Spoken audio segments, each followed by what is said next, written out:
Could we be on the cusp of some big changes in the silver market?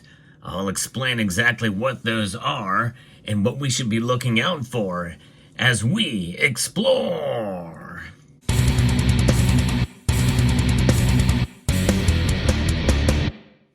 As we've seen silver prices rise fairly dramatically over the past 6 to 8 months, one thing is for sure that we have been seeing, and that is a lot of people selling not only paper versions or electronic versions of silver, but more importantly, physical silver they're selling. I can't tell you how many times before this big increase in silver's price that people have been telling me that once silver hits $30 an ounce, I'm out. I'm selling it and I'm gone. And I understand that frustration. I've encouraged folks to stick with it with silver. It is a very volatile market, it seems, and I know that's not why many people are in the silver market, especially compared to gold. And that's where I want to go with this video, because it's interesting that gold has just steadily risen. Yes, it has had some pullbacks, but silver has been much more dramatic in its price movements, one direction or another. But mainly this year, silver has still outperformed gold, even with more dramatic pullbacks than gold.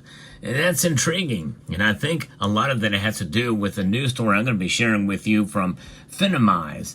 Has shared what's going on and the trends that are starting to happen with investors for silver. Now, notice I use the word investing with silver. I don't like to think of silver as an investment, although certainly one can make a move in that respect. They can think of it as an investment and put their money in it as if it were an investment. But I don't encourage that, because you're probably not going to see much gains, and you really have to time the markets. And really, it's a lot of added stress that you really don't need, even if you are just exposing yourselves to the price of silver, which in effect, that's all that ETFs are about, is being exposed to the price of silver. But in this piece here, investors are favoring silver or gold, it says, with steady silver ETF holdings and rising interest, and also platinum trust, marking a decisive shift in strategy. Platinum, as you know, is a much more volatile metal, and it's not really considered a monetary metal, whereas silver does have that dual role. But why do people put their money in ETFs? Well, mostly it's those who want to hedge against the market while staying in the market, which is kind of an interesting aspect, because again, it's not really buying silver, physical silver, but there must be some silver to back some of those up. But what's happening is we're seeing an increase in that activity there, and that is marked by the amount of derivatives compared to every ounce of ounce of silver that's out there.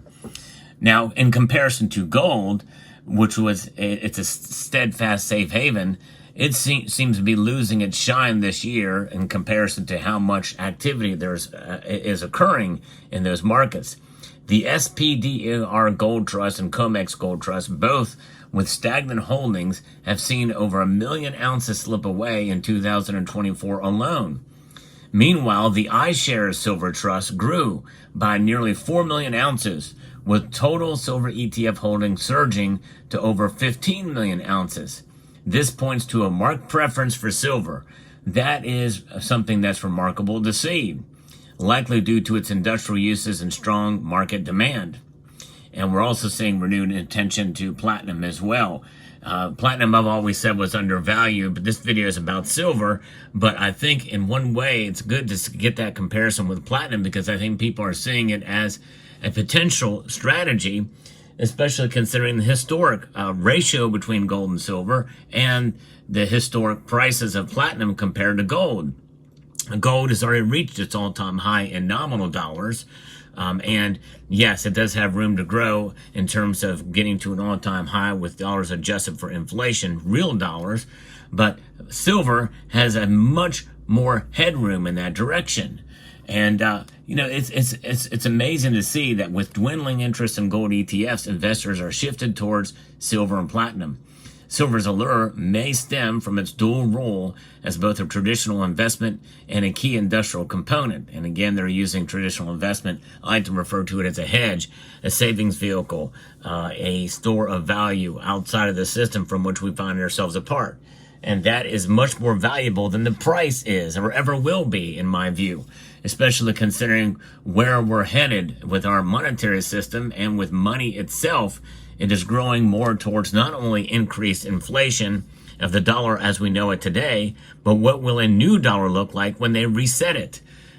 When they reset the dollar, it likely will be a digitized version thereof. Even if you do have paper variants of it, it will be tracked, traced, and controlled by the central bank.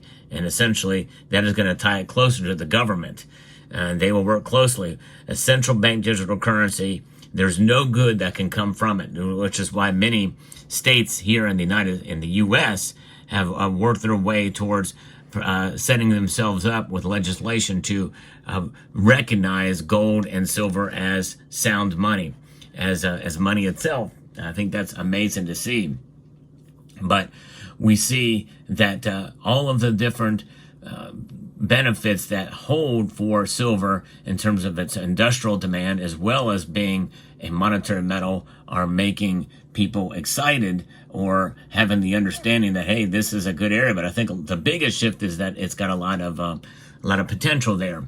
As economic landscapes evolve, so do investment strategies. The rising focus on silver and platinum over gold mirrors broader microeconomic trends, including a shift towards industrial metals that facilitate technological advances and renewable energy.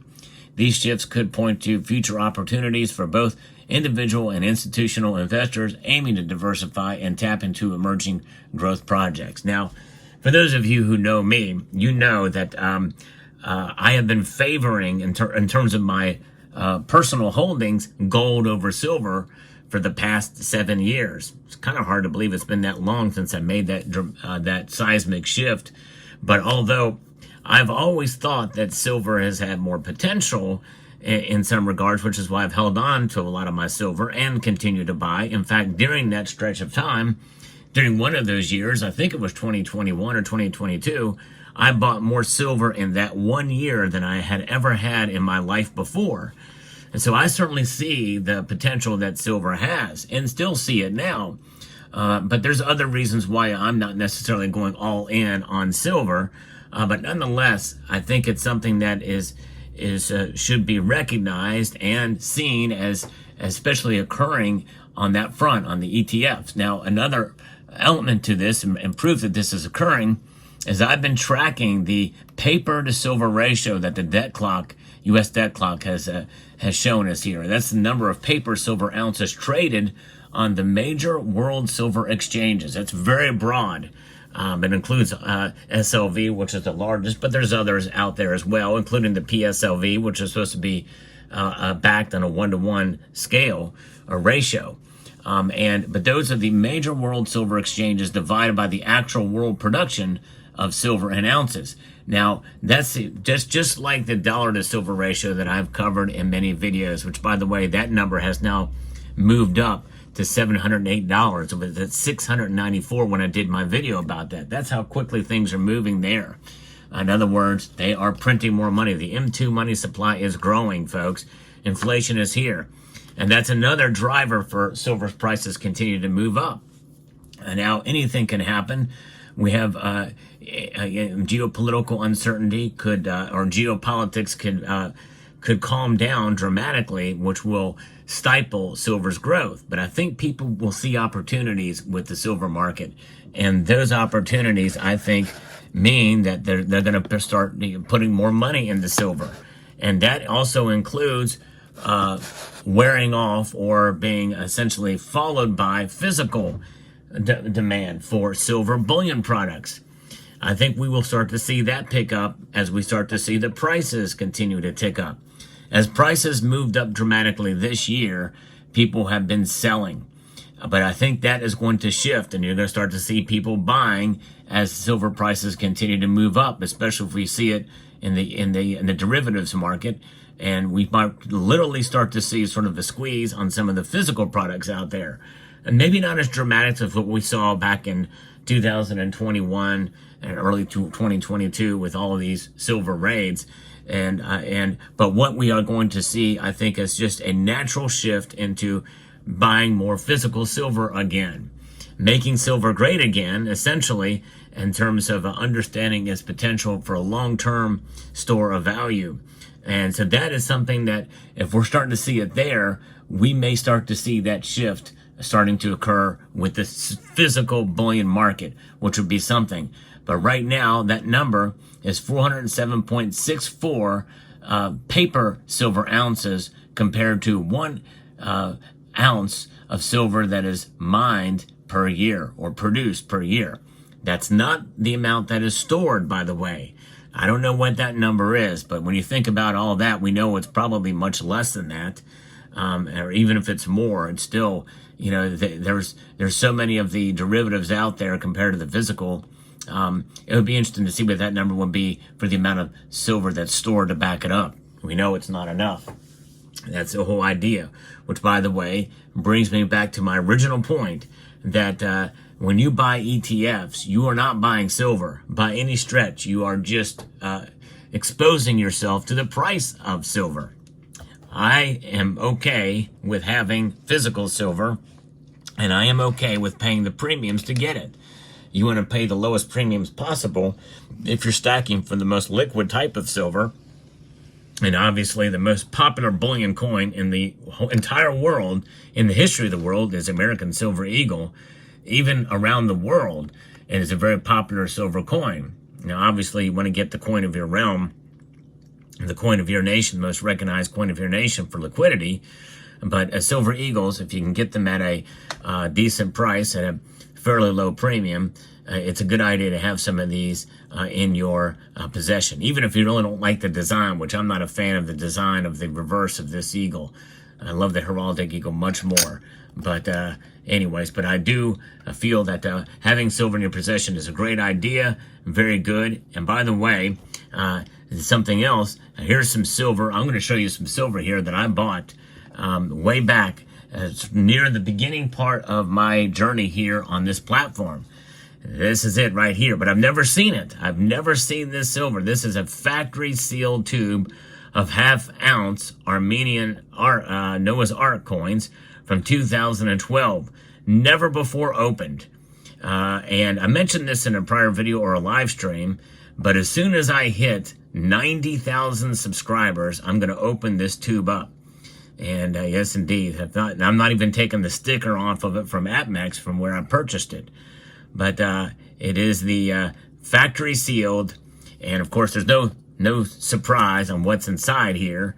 But it'll be kind of interesting to see silver that has been locked up or sealed up for all this time. By the way, the price that I paid for these is not much less, and or not much more than what silver is going for right now. And that just goes to show you the volatility of the market. But $30 silver now is very different than $30 silver back then for a myriad of different reasons, which may be the subject of another video. So with that being said, I hope you found this video informative, insightful, and educational. I would like to extend a multitude, that means a lot, for those of you in Rio Linda, of gratitude to each and every one of you for taking the time to watch this video. And I want to encourage you to please rate, share, and yes, subscribe.